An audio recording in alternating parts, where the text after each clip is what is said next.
Chapter 1. The Arrival. The air is cold, the sun is low. The White House gates open slowly. A long black car moves forward. It stops. Cameras click. Journalists lean in, notebooks ready, microphones up. A moment later, the door opens. President Volodymyr Zelenskyy steps out. He is not wearing a suit, no black tie, no polished shoes. Instead, his usual outfit. A military-style jacket, dark pants, sturdy boots. The reporters see it first. A suit was expected. A suit means respect. A suit means tradition. But Zelenskyy? He is here as a wartime president, a man whose country is fighting. Inside the White House, officials are watching. Some shake their heads. Some exchange glances. One whispers, "He didn't wear it?" Trump knows. He heard about this hours ago. He didn't like it then. He doesn't like it now. The tall double doors swing open. The Ukrainian president steps inside. The walls shine. Gold frames, bright lights, the heart of American power.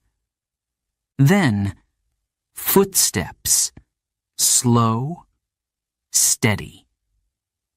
A door at the end of the hall opens, and there he is, Donald J. Trump. He walks forward. His blue tie sways. His shoes shine. His smile is tight. This is a moment for the cameras, a historic handshake. Zelenskyy moves first. He extends his hand. Trump grips it firmly, too firmly. A pause, a test of strength. Then, Trump speaks. His voice is light, but there is something else beneath it. Nice outfit, Volodymyr. Very presidential. A few chuckles in the room. A few raised eyebrows. Zelenskyy does not laugh. He stands tall, his shoulders squared, his face unreadable. He is used to pressure. He is used to cameras. But today, this is not about a suit. He meets Trump's eyes. His voice is calm, even. Mr. President, my country is at war. Silence. The room is full. Advisors, aides, diplomats. But now, it feels smaller, tighter. Trump's expression does not change. He nods. Just once. A quick, sharp motion. Then, with a wave of his hand, he turns. All right, let's get started. The two men walk down the hall. The meeting room waits. The world waits. But one thing is already clear. This will not be an easy conversation. Chapter 2. The Suit Controversy. The room is quiet. The air feels heavy. Eyes shift from Trump to Zelenskyy. From Zelenskyy to Trump. Did the American president just mock him? Did he mean it as a joke? Or was it something else? A test? A challenge? Zelenskyy does not react. He sits still. He does not smile. He does not frown. He has faced worse than this. He has stood in burning cities. He has visited soldiers on the front lines. He has spoken to mothers who have lost their sons. A suit is not his concern. But in this room, it is a symbol. Trump leans back in his chair. His hands rest on the table. His fingers tap. Slow, steady. He looks at Zelenskyy. Then he speaks again. His voice is smooth, but the words are sharp. You know, people say a suit shows respect, a little effort. But hey, maybe I'm old-fashioned. Some in the room shift in their seats. A few smile. A few stay still. Zelenskyy does not move.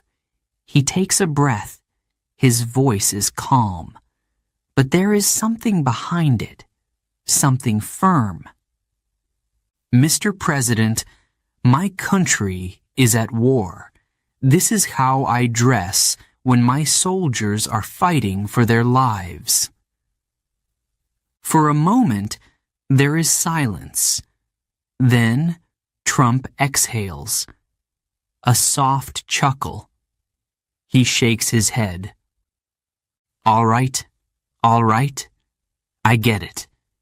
You want to look like a fighter? Zelenskyy's eyes do not leave him. His back is straight. His hands rest on the table. He is not here to talk about clothes. A woman coughs. An advisor shifts papers. The meeting must go on. Trump tilts his head. So, Volodymyr, tell me, what exactly do you need? Now, it begins. The real conversation. Zelenskyy does not hesitate. He has rehearsed this in his mind. He knows every fact, every number, every argument. We need air defense. We need weapons. We need long-range missiles. Without them, we cannot win. Trump nods slowly. He picks up a pen, twirls it in his fingers. He does not look at Zelenskyy. He looks at the table. That's a lot. It costs a lot. And let me ask you. He finally lifts his gaze, eyes locking onto Zelenskyy's. How much longer do you think this war will last? Zelenskyy holds his breath for half a second. Then he answers. As long as it takes. Trump sighs. He leans forward now, elbows on the table. His voice drops lower, almost a whisper. Volodymyr, I like winners. I like people who know when to make a deal. I like people who don't just fight, but also think. Zelenskyy's jaw tightens. His voice remains steady. Fighting for freedom is thinking, Mr. President. We do not have the luxury of stopping. Trump smiles. But it is not a friendly smile. It is something else. Sure. But think about this. Is there a point where you've lost too much? A point where it's smarter to sit down with Russia and talk? The words linger in the air. Zelenskyy's fingers curl slightly. His face does not change, but his heart beats faster. He speaks slowly, carefully. Russia did not come to talk. Russia came to take. Trump taps his fingers on the table again. Maybe, but every war ends, Volodymyr. Every fight has a deal at the end. Zelenskyy shakes his head. Not this one. Not on their terms. Another silence. The room feels smaller now. The air thicker. Trump sighs. He spreads his hands. Look, I get it. You're a tough guy. You stand your ground. I respect that. He nods once. But let's talk numbers. What do you think American taxpayers want? Do they want to send you more money, more weapons, more aid? Zelenskyy leans forward now. His turn. They want to stop dictators. They want to protect democracy. If Ukraine falls, others will follow. Poland, the Baltics, the world will be less safe. Trump exhales, shaking his head. That's what they say. But you know what I hear? People are tired. They want America to focus on America. Zelenskyy does not blink. His voice is sharper now. If America stops supporting Ukraine, Russia will win. And when Russia wins, they will not stop. Not with us, not with Europe, not with anyone. Trump waves a hand. So dramatic. Zelenskyy's eyes darken. It is not drama, Mr. President. It is war. A heavy pause. The only sound is the distant clicking of cameras outside. Then, Trump sighs again. He drums his fingers. All right, Volodymyr, you made your case. He glances at his advisors. Let's take a break. He stands. The meeting is not over, but the tone has been set. Zelenskyy watches as Trump leaves the room. He does not relax. He knows this is not about suits, not about words. This is about survival. And the battle is far from over. Chapter 3. The Opening Statements. The cameras are gone, the doors are shut. The world is watching, but not from here. Inside this room, it is only them, the leaders, the advisors, the ones who make decisions that shape history. The air feels tense. Every chair is filled. Every face is serious. Trump leans back in his seat.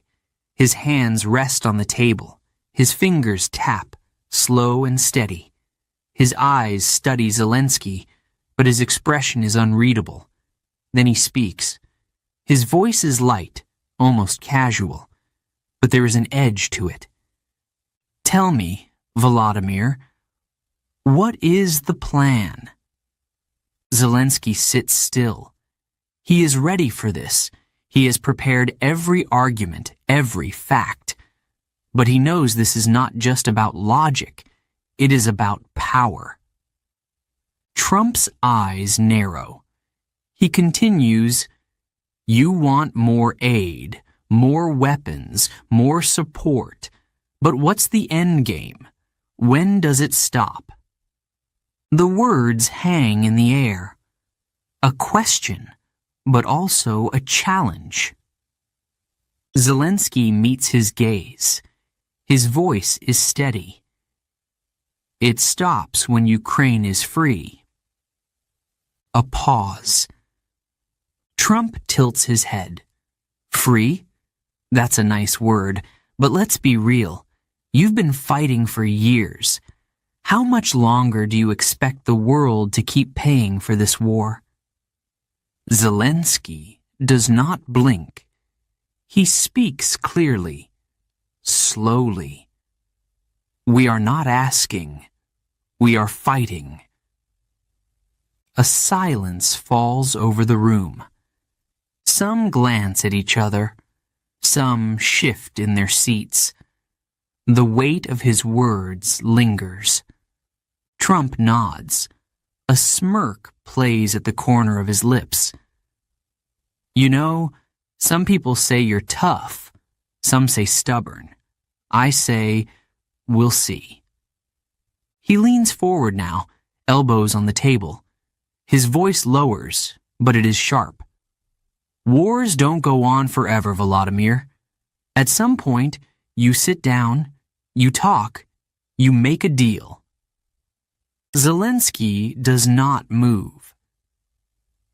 We will not negotiate with an invader. Trump raises an eyebrow. No matter what, even if it means ending the war? Zelenskyy's jaw tightens. If we stop now, it does not end the war. It only helps Russia. A murmur in the room. Some nod, some take notes. Trump exhales. He shakes his head. That's one way to look at it. His tone shifts. He gestures toward his advisors. Look, I get it. You want to win. You want to keep fighting. But America has been paying for this war a long time. People are tired. They want to know why we're still writing checks. Zelenskyy leans forward now. His voice is firmer. Because if we fall, others will follow. Russia will not stop. This is not just about Ukraine. This is about all of Europe. It is about the world. Trump chuckles softly. He looks at the ceiling, then back at Zelenskyy. You make it sound simple, like good versus evil, like a movie. Zelenskyy does not smile. It is not a movie. It is real. People die every day. Cities burn. We fight because we must. The words are quiet, but they land heavy. Even Trump does not speak for a moment. Then he leans back. Okay, so tell me, what exactly do you want? Spell it out. Zelenskyy is ready. He does not hesitate. More air defense, more long-range weapons. Sanctions on Russia must stay strong. We need your help. Trump listens. He nods slowly. His fingers tap against the table. Then he shrugs. And what does America get? Zelenskyy's lips press together. His voice does not change. Security, stability, a world where dictators do not win. Trump's smirk returns. That sounds nice, but let's talk business. He turns to his advisors. Some whisper among themselves. Papers shuffle. Numbers are checked. Then he turns back to Zelenskyy. We've given you billions. What if we stop? What if we say, enough? The question is cold. Director. The room feels smaller. Zelenskyy does not look away. His voice is clear. If you stop, Russia wins. Trump tilts his head. And what if they do? The words cut through the air like a knife. Some advisors glance at each other. No one speaks. Zelenskyy does not hesitate. His voice is sharp now. Then the war does not end. It moves to Poland, to the Baltics, to NATO's borders. It will not stop with us. Trump listens, his expression unreadable. He taps his fingers again, then he leans forward. So, you're saying America has no choice? Zelenskyy meets his gaze. I am saying America must choose. Another silence. It stretches. Then Trump nods. He turns to his advisors. All right, let's take a break. The meeting is not over. but the battle of words has begun. Chapter 4. The Aid Debate. The room feels colder. The air is thick with tension. All eyes are on the two men seated across from each other. The discussion has shifted. No more polite introductions, no more small talk. The real issue is now on the table. Billions of dollars, weapons, assistance support. Trump leans forward. His elbows rest on the smooth surface in front of him. His voice is calm, but carries weight. Why should the U.S. keep paying? His eyes narrow. What's in it for us? The question is blunt, sharp. It is not unexpected, but it cuts through the air like a blade. Zelenskyy does not look away. He knows this question. He has answered it before. He will answer it again. His voice is clear, steady. Freedom, security, stability. Trump does not react. He listens, waiting for more. Zelenskyy continues. He speaks of alliances, of promises made. He reminds the room that Ukraine is not only fighting for itself, it is standing on the front line for democracy, for the world. Trump watches him. He nods slightly, but there is something unreadable in his expression. He sits back in his chair, then he shrugs. Allies? I like winners. Are you winning? The words land heavily. The weight of them fills the silence. Zelenskyy does not flinch. He knows how to handle pressure.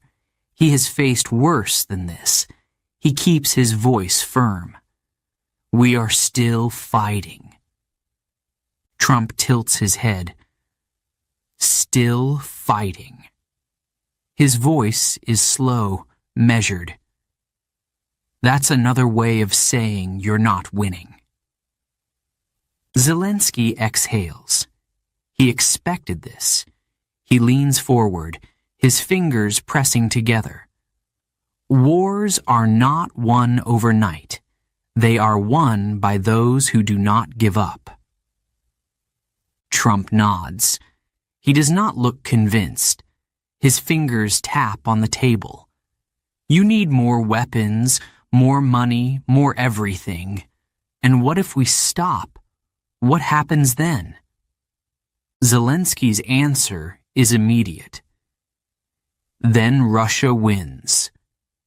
Trump lifts an eyebrow.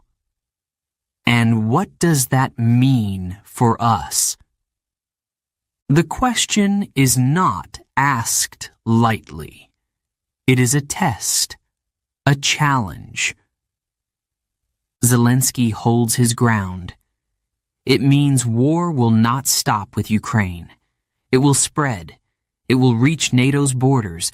It will reach your allies. And in time, it may reach you. Trump exhales slowly. He shakes his head. You think America is in danger? Zelenskyy does not hesitate. I know that if Russia is not stopped now, it will not stop later. The room is silent. Some advisors glance at each other. Some take notes. Trump folds his arms. His tone changes. You're asking for billions. That's a lot. And tell me, how much of that money stays in Ukraine? How much is lost?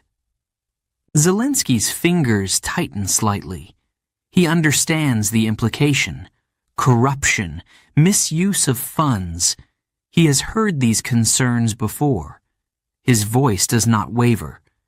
Every dollar is used for defense, for survival, for the fight against tyranny. Trump nods slowly, as if considering the words. Then he sighs. People in my country are asking, Why should we spend money on a war thousands of miles away when we have problems at home? Zelenskyy leans forward. His eyes are sharp. His voice is steady.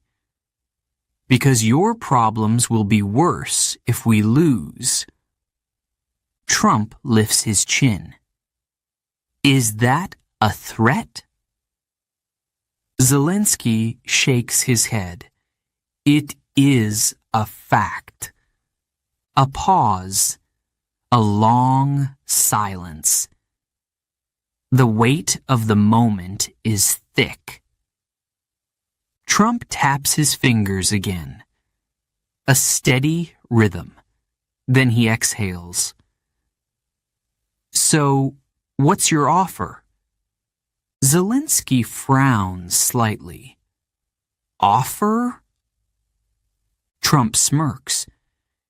You're a businessman, Vladimir. What do we get in return?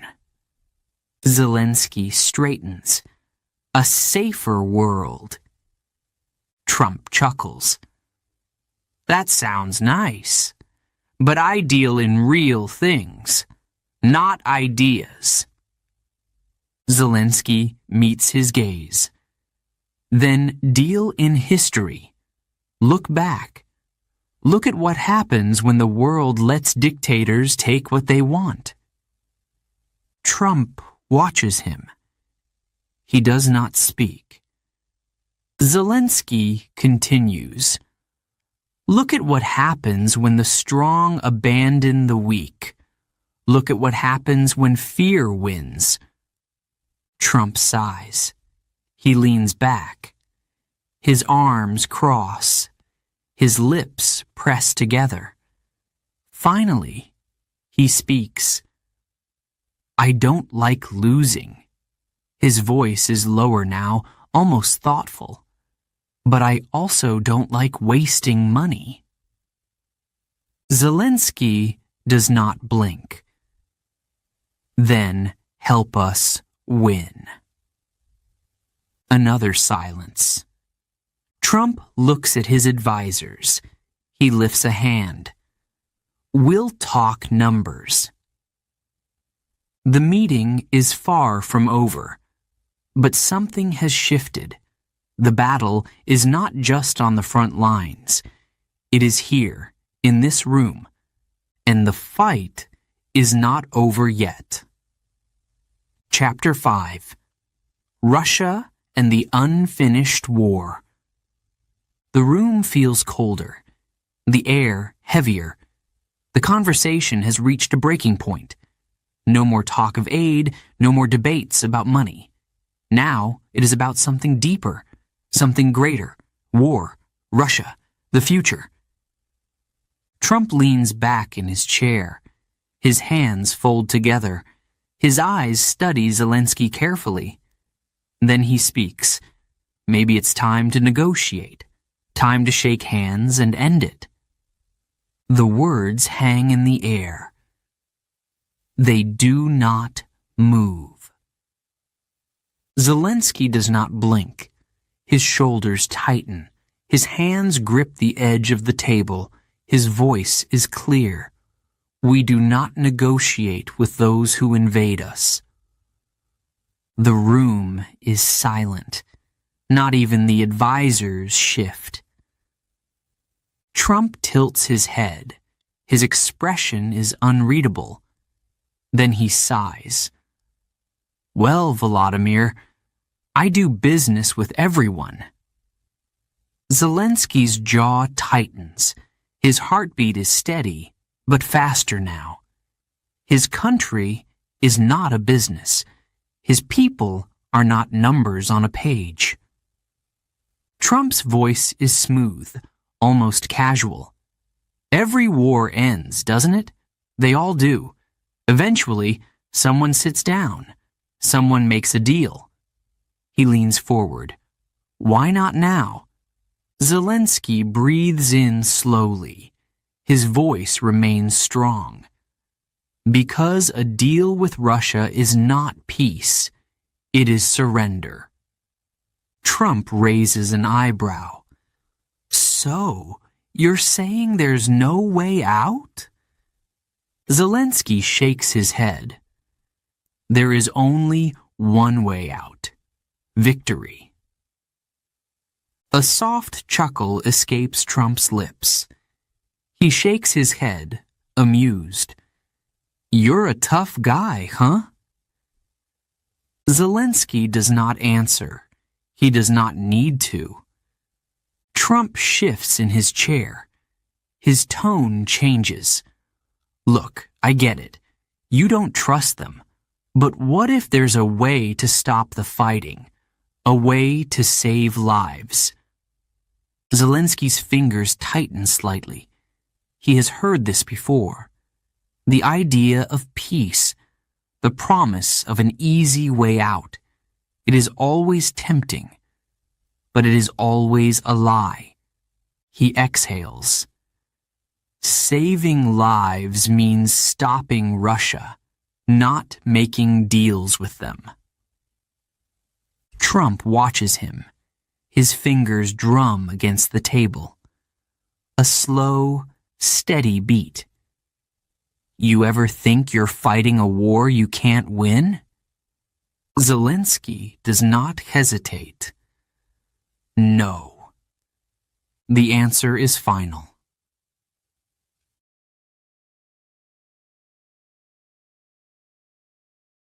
Trump leans back again. He studies the ceiling, then glances at his advisors. He lets out a long sigh. You know, some people would say you're being reckless. Zelenskyy's eyes darken. And some people do not know what it means to fight for their country. Trump smirks. Fair enough. An advisor clears their throat. Papers shuffle. The silence is broken. Trump straightens. His tone sharpens. All right, tell me this. What happens if Russia doesn't stop? If this war goes on for years, what then? Zelenskyy does not hesitate. Then we keep fighting. Trump exhales sharply. For how long? Zelenskyy's voice is calm. For as long as it takes. Trump shakes his head. And if you lose? Zelenskyy meets his gaze. His voice does not shake. We will not. A pause. A heavy, unbreakable pause. Trump watches him. His lips press together. Then he exhales. You're really all in, huh? Zelenskyy nods once. Yes. The room is still. The air feels thick. Trump rubs his chin. All right. Let's say we keep sending weapons, keep sending money. What's the guarantee? What do we get? Zelenskyy leans forward.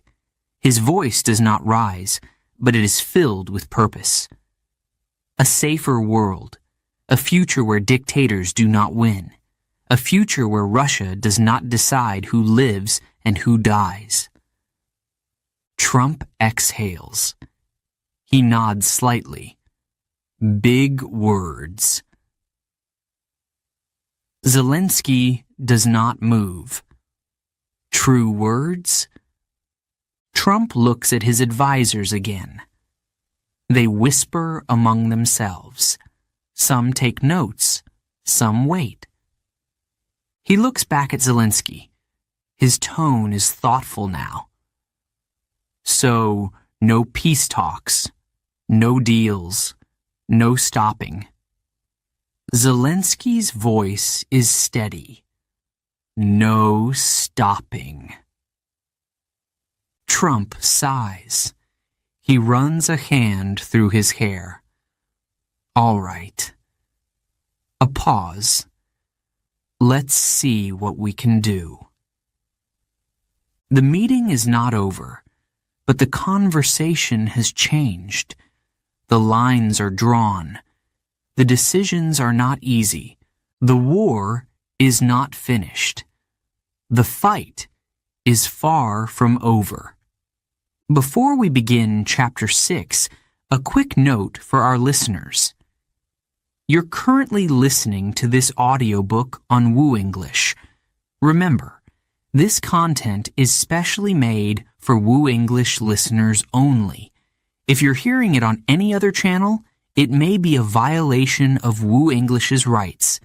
Please ensure you're tuned into the right source to fully enjoy and respect this audiobook journey. Now, let's continue the story. Chapter 6. The Press Conference That Never Happened. The afternoon sun shines on the White House lawn. A podium stands ready. Microphones are in place. Reporters adjust their cameras. The world waits. A press conference is scheduled. Leaders should stand side by side. Words should be spoken. Promises should be made. Inside, the mood is different.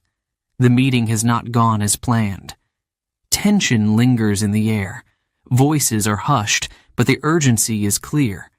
Aides move quickly. Phones buzz. Papers shuffle. The energy is restless. Trump stands near the long wooden table, his arms crossed, his expression unreadable. Zelenskyy remains seated.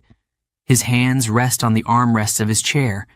His posture is firm, his face unshaken. Across the room, an advisor leans in. A whisper, just loud enough. Cancel it. The press secretary nods. The decision is made. There will be no joint statement, no photos of unity, no words of agreement. Zelenskyy watches them. His jaw tightens. He unfolds his arms and sits forward. His voice is clear. This is a mistake. Trump grins.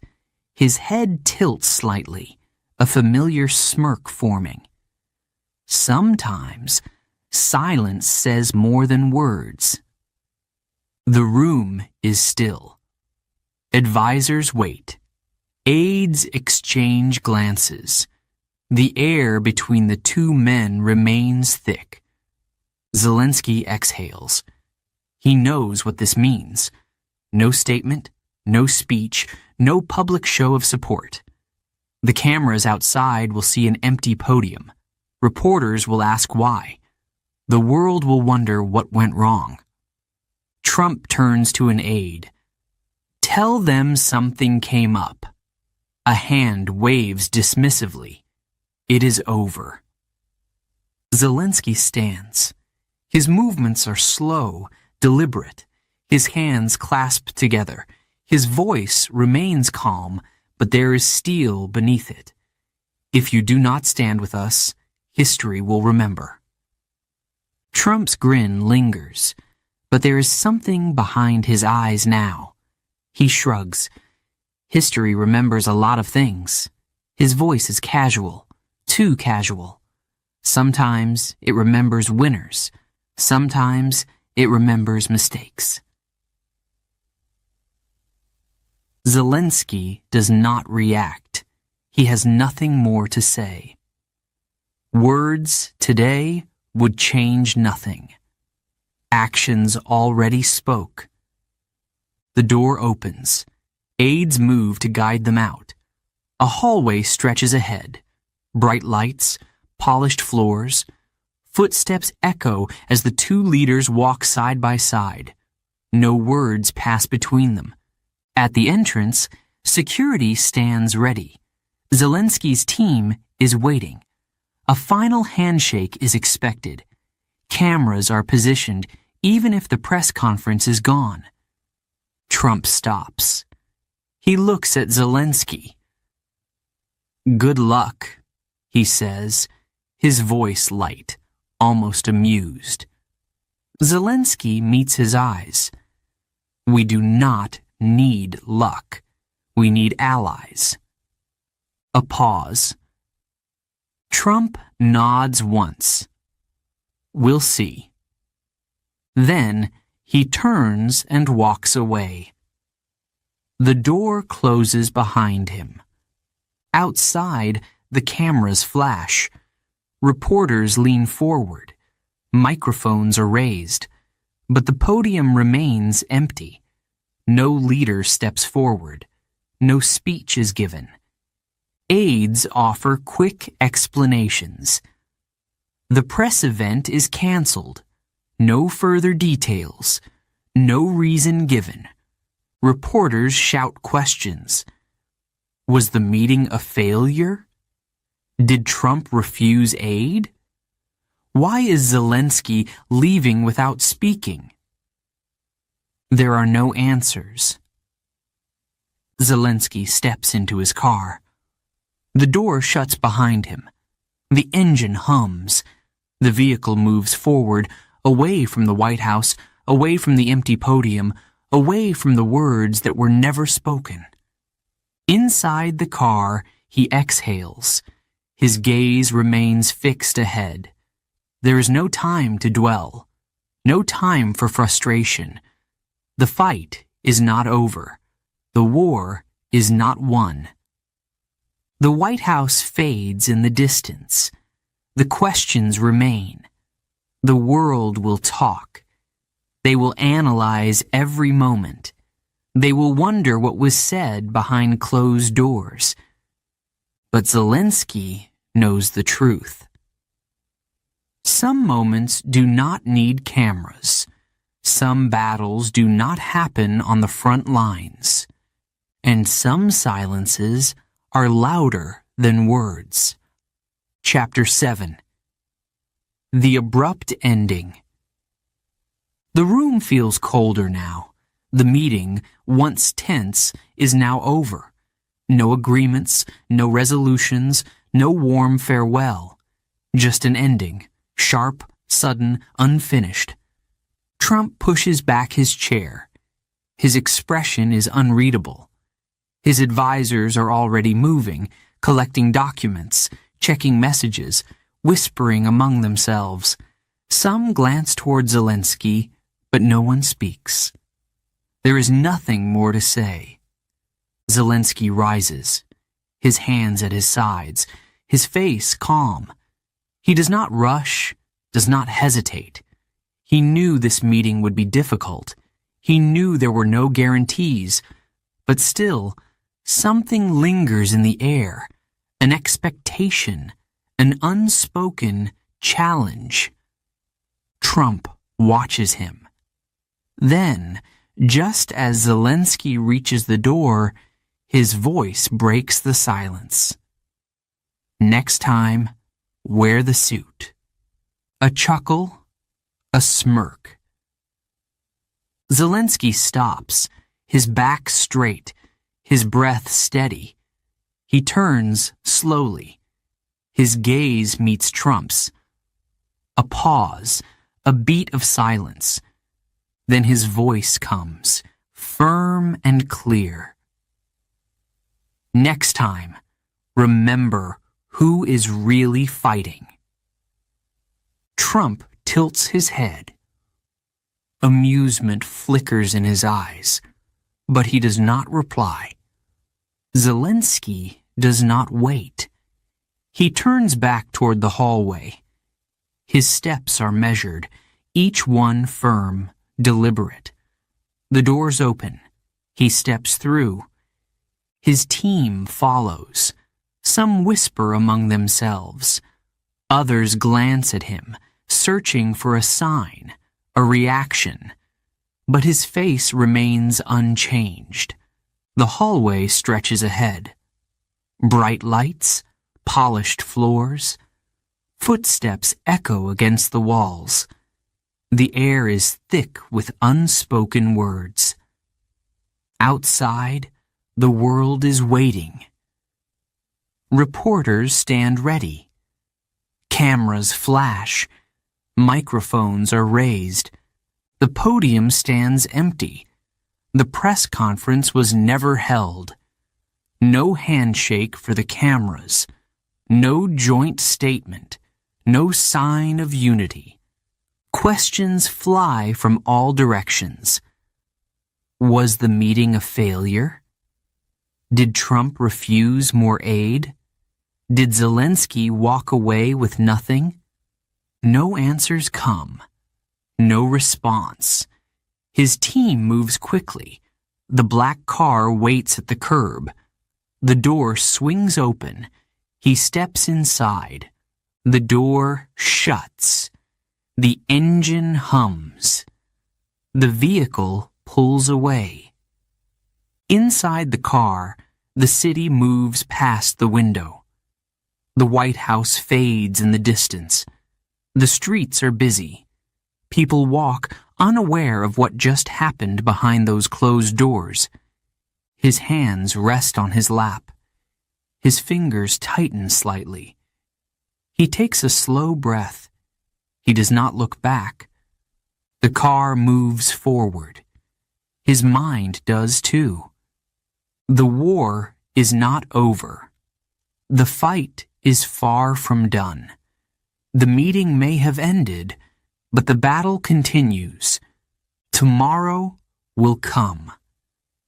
And with it, another decision, another challenge, another moment to stand firm. The night falls over Washington. But for Ukraine, the night has already begun. The front lines remain. The soldiers wait. The people endure. A suit was never the issue. The real question remains: who will stand? Who will fight? Who will win?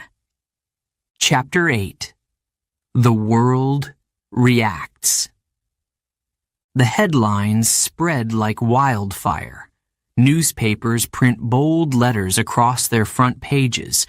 News anchors speak with urgency. Online debates ignite. The world is watching. The meeting that was supposed to be routine, controlled, diplomatic, is now something else. Meeting ends in tension. No press conference. The suit that stole the show. Cameras captured no smiles, no firm handshakes, no unity between leaders. There were no reassurances, no clear answers, just silence and speculation. Social media erupts. One clip plays over and over again. Trump's final words, Zelenskyy's unwavering stare, the sharp exchange before he walked out. Some call Zelenskyy bold, strong, fearless. Others call him stubborn, reckless. Some say he embarrassed himself. Some say he embarrassed Trump. Opinions split. Some believe Zelenskyy won the moment, that he stood his ground, that he refused to bow. Others claim Trump asserted power, dismissing the Ukrainian president with a smirk, proving that words mean little when money and weapons are in question. The White House moves quickly.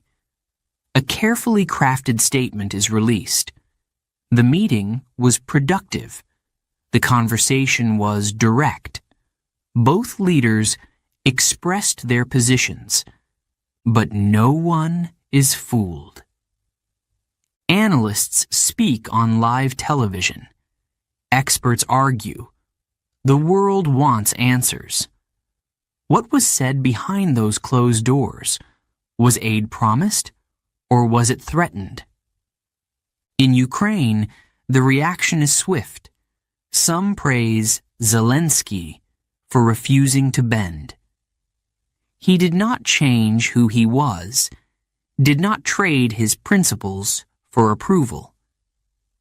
Others worry. Will the U.S. reduce its support? Was this meeting a sign that things are shifting? In Washington, politicians react. Some support Trump's stance, saying American aid cannot be endless.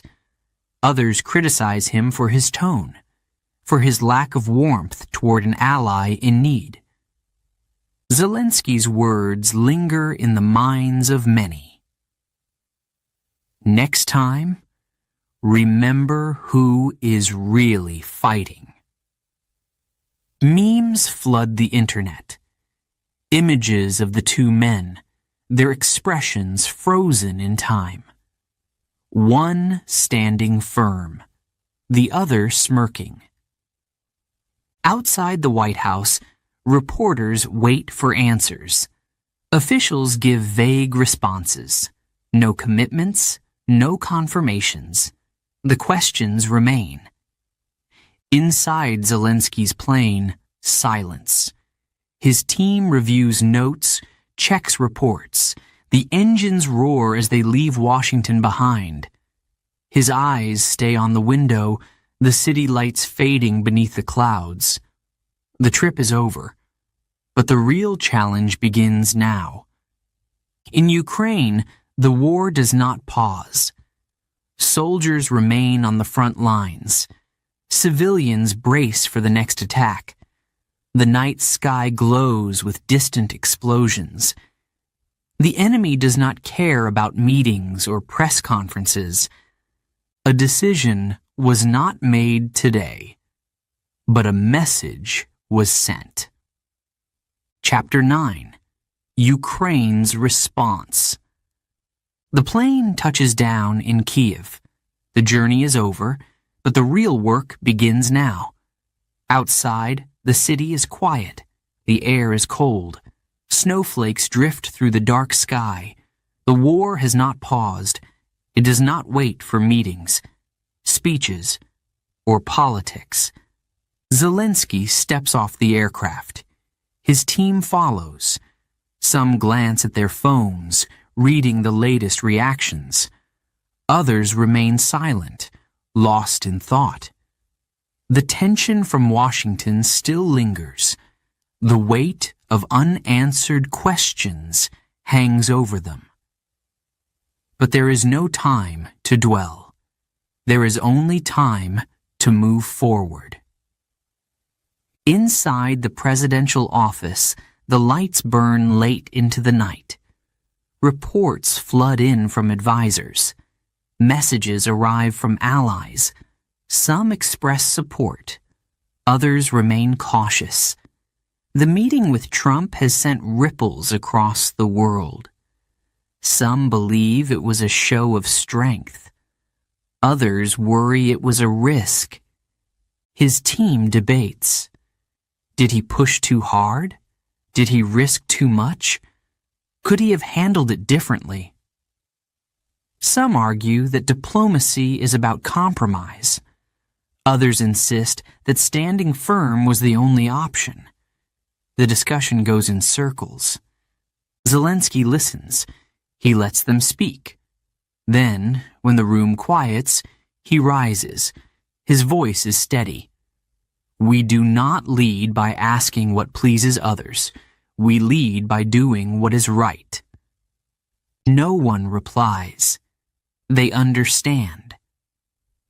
The next morning, the sun rises over Kyiv. Smoke still lingers in the distance, the reminder of another night of attacks. But the city stands. People move through the streets. Life goes on, even in war. A speech is planned. The nation needs to hear from him. The cameras are set. The flags stand behind him. The moment arrives. He looks into the lens. The world is listening. His people are waiting. We stand strong. With or without support, Ukraine fights. Not because we choose war, but because we have no choice. We will not bow. We will not break. His words echo through the halls, through homes, through trenches on the front lines. Some cheer, some nod in quiet approval, others worry. In living rooms, families watch. A mother in a small apartment clutches her son's hand. A soldier, resting for only a moment, listens through a cracked radio. They hear his voice. They hear his resolve. His advisors continue their debates behind closed doors. Some say a leader must be careful. Others argue that strength is the only answer, but he does not waver. A leader does not change clothes to please others. A leader does what is right. The night falls again over Ukraine. The war does not sleep, but neither does its leader. Chapter 10. Trump's next move. The White House is busy. Phones ring. Doors open and close. Advisors gather in small groups, speaking in hushed tones. The meeting with Zelenskyy is over, but the conversation continues. Some believe the matter is settled, others are not so sure. Trump sits behind his desk. His arms rest on the chair. He listens. Some suggest cutting aid further, shifting priorities. Others argue against it, warning of consequences. The debate is heated. Some voices rise, others fade. He leans back, eyes half closed. He does not rush. He likes to wait, to watch, to see how the world reacts. The media is still talking about the meeting. The headlines have not stopped. The world is paying attention. Then, a decision. He picks up his phone. His fingers move across the screen. One message, just a few words. Strong leaders make strong deals. Weak ones, well, they wear whatever they want.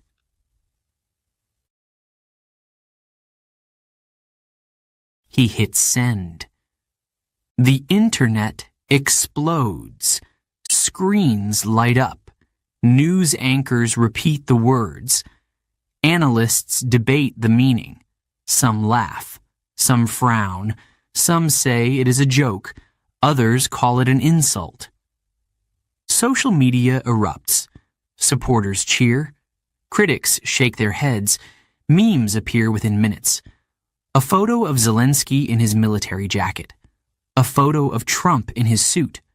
The words beneath, "Who is strong? Who is weak?" In Kiev, Zelenskyy sees the message. He does not react. He has no time for games. The war is real. The suffering is real.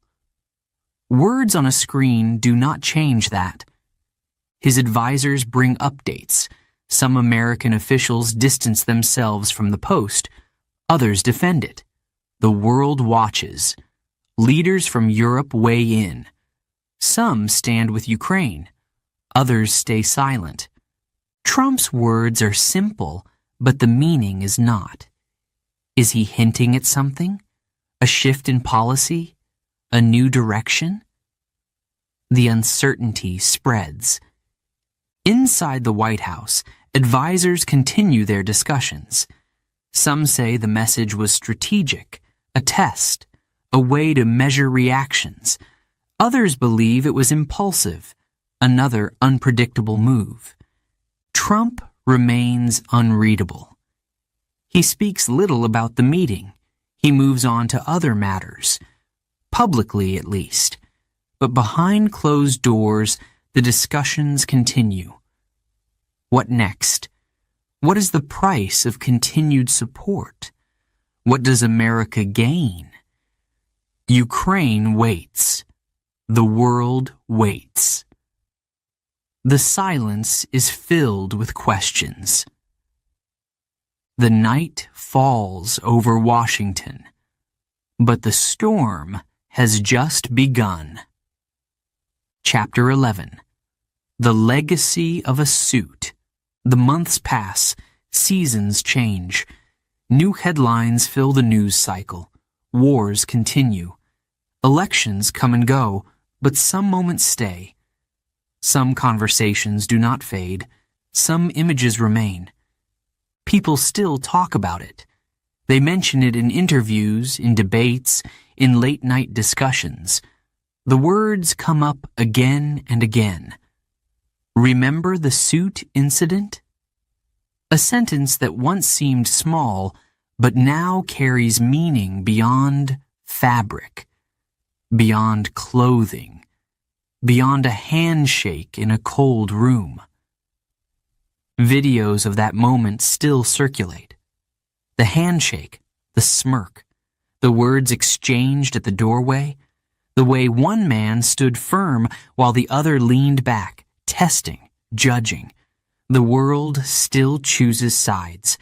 Some believe Zelenskyy won. He stood by his principles. He refused to bow to expectations. He walked into one of the most powerful rooms in the world and did not change who he was.